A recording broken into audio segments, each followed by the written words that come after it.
Vrijeme je došlo ručku, pa hajde da naručimo zajedno. Ja obično biram ribu jer je to tradicija ovdje, a Perzijski zaljev je bogat svježom ribom. Onu salatu koju nisam uspjela napraviti kući, naručila sam je ovdje. Naravno da moram uvijek da naručim ovaj tradicionalni kuvajtski hljeb koji se zove hobos arug i on je sastav raznoga povrća koji se peče naravno na ulju, ali je jako ukusan.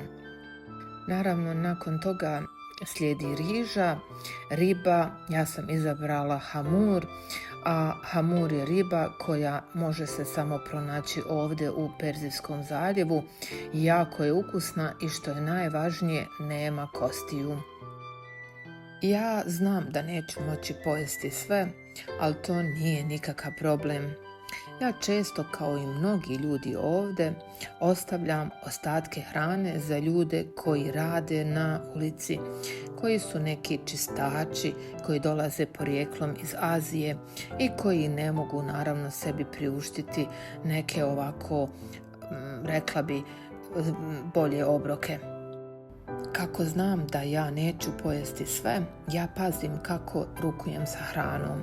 Ribu presjećam nožem, rižu diram samo jednom kaškom za serviranje, ne diram ništa rukama, tako da ostane hrana uredna i da to bude nekako kao sačuvano za nekoga još. Ljudi koji rade ovdje na ulici ili koji čiste toalete, oni budu jako sretni kad podijelite hranu sa njima.